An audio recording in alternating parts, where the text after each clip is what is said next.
obviously you were on a major label. You had this big, you were one of the biggest stars in the world at that time. It was, I think about the late 90s. I think about the female artists that were just killing the game. It's you, it's Aaliyah, it's Brandy, it's Monica. You guys were the staples of young urban music and R&B, pop across the board. Just some of the biggest stars in the world.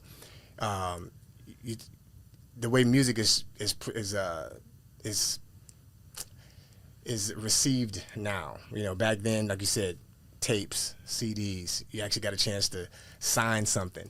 Now it's digital release. It's a totally different feel and totally different experience. Can you talk about, the difference in your experience as an artist presenting that to your fans? Or I still make sure all of my independent projects are physical. Awesome. I take them to all of my shows, the meet and greets, offer them online. Good. There's something about having physical product, also personalized, taking the time to do that stays with you forever. For sure. Digital can be taken down and controlled in a certain way that is very unpredictable, but it's the memorabilia that I love to keep as well. As a fan, I'm a fan of musicians and artists that are no longer here anymore, so to keep something of theirs that they touched, that they lived with, that they wore is very special to me. Yeah. So I make that available on my website, but at my shows. And yes, to see it all evolve, it has me thinking, what's next in the next 10 years? There's a lot going on. A lot. That kind of that leads me to something that's not even one of my questions, but it just leads me to a question.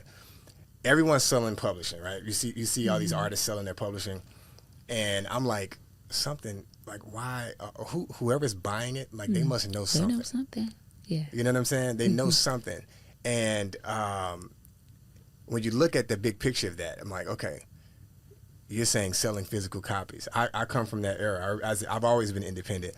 And I remember when we would put records out, the band I was with or my solo projects, I was selling albums. They would be in certain stores. They would be out the trunk. Of course, we're doing shows and we're selling. And it's important to take home something physical, right?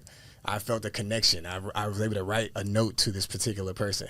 And now that everything is digital, I feel like there's a lapse there in terms of the connection from artist to fan.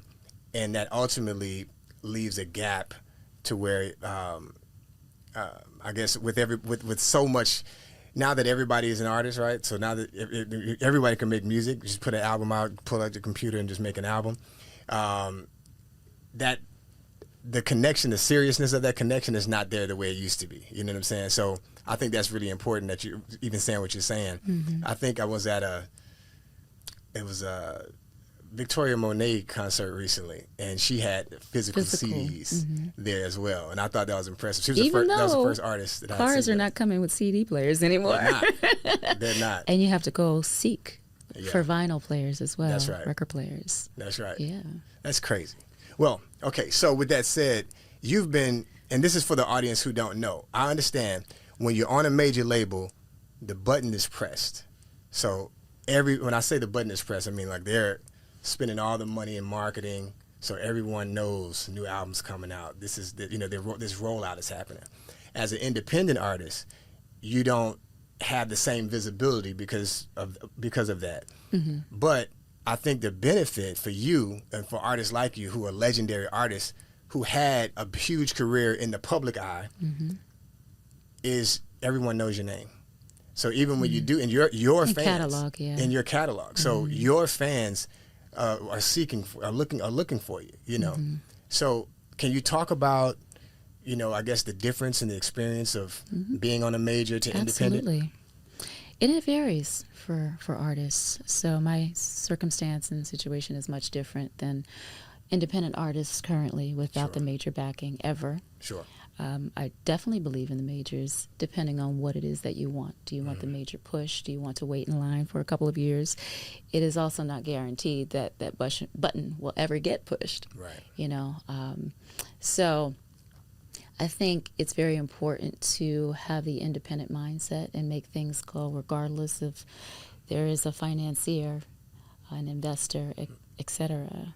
you must be that always for yourself. And I think because we live in such a very saturated world, but then also market in the entertainment business, and then especially the music business, there are thousands of albums and artists, millions if not, that are getting released every day. Every day.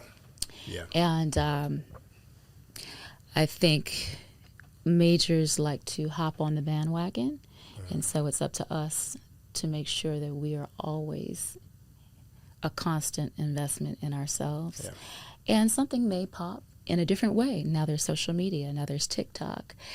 There are different ways to be discovered, and it can happen for anyone, regardless of the budget, regardless. People dictate more now, and sure. so you're not going to get a deal, most likely, without a TikTok page. That's a fact. It is the driving force, and That's a I've fact. been in the rooms with those conversations. Yeah. If you are an artist seeking a deal, you better get your ass on TikTok, pretty much. Yeah. And it works so much differently than when I was coming up. So my perspective may be a little skewed. I've been independent for a long time now, Sure. 2007, but I have the advantage of having a catalog or touring the world because of those hits. And that came from the majors and a different time in music and business where there were budgets before the internet, before Napster. That's right. So I give praise where praise is due. They did that at Interscope and Universal, and I was also just a test dummy to see if R&B could survive on a rap and rock label in between Death Row and Marilyn Manson. Here's this R&B chick. What is this? We don't know it. We don't understand it, but let's give it a try. And you kicked the door and swinging though. You know, but somebody had to believe. Yeah. And that's very scary when nothing there has been ever proven, and you're still stepping and treading very lightly. Can we talk? Oh, can we talk? Can we talk?